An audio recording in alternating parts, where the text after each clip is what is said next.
How does aversion cause suffering? We all want to avoid negative things. Is that also aversion?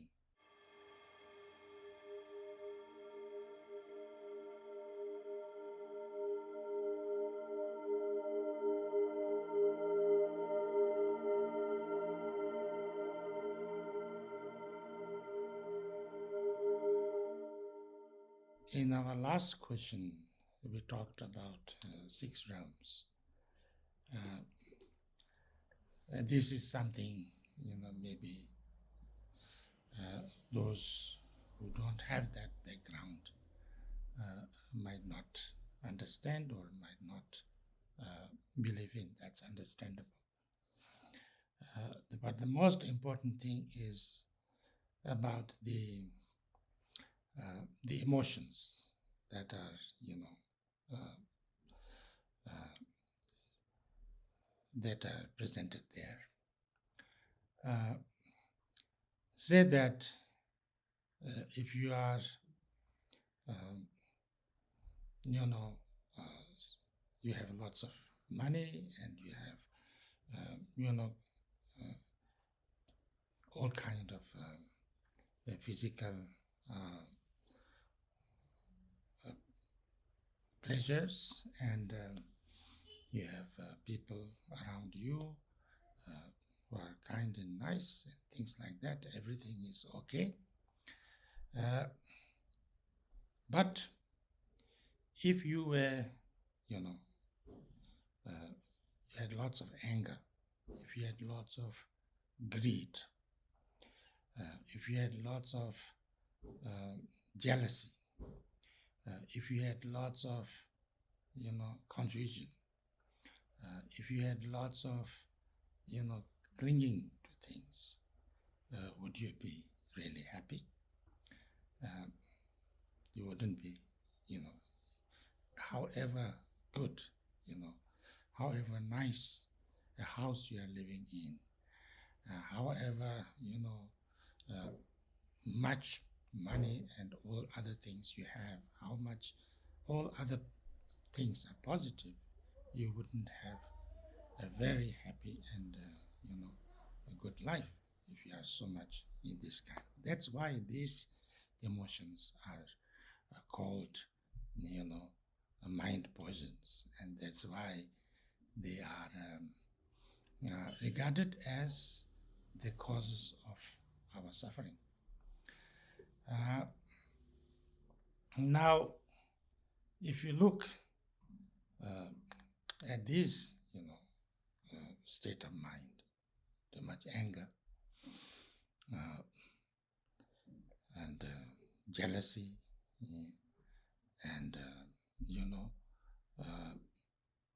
even greed and things like that, and all those things that I've talked about, if you look deeply, they are based, the two basic state of mind is aversion and attachment. And this aversion and attachment, aversion means a strong kind of dislike to something. Now, anger comes out of aversion. Something is there or something has happened, something, you don't like, and then if it doesn't go away, then you get angry, you get upset, and sometimes you have lots of, even hatred and things like that. And then,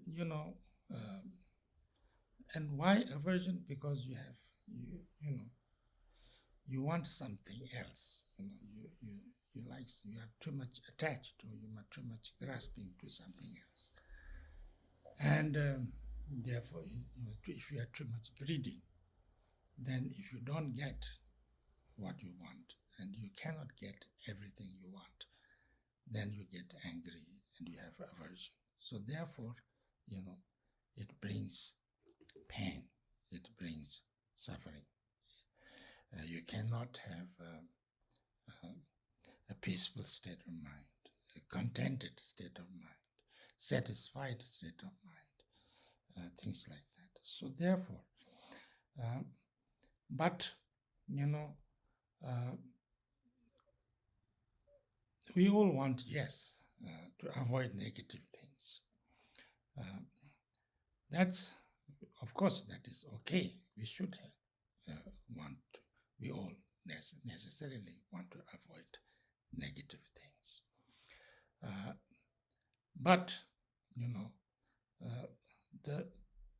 we should do that, but we have to learn how to, if we don't want to have negative things, then we have to learn a way to deal with that state of mind. Otherwise, if you go too much, I don't want, I don't want this, I don't want that, too much aversion, then, you will never be able to get rid of them. You cannot get rid of everything that you don't want. So the way to get rid of negative things sometimes is, learn to like them in a way. Learn to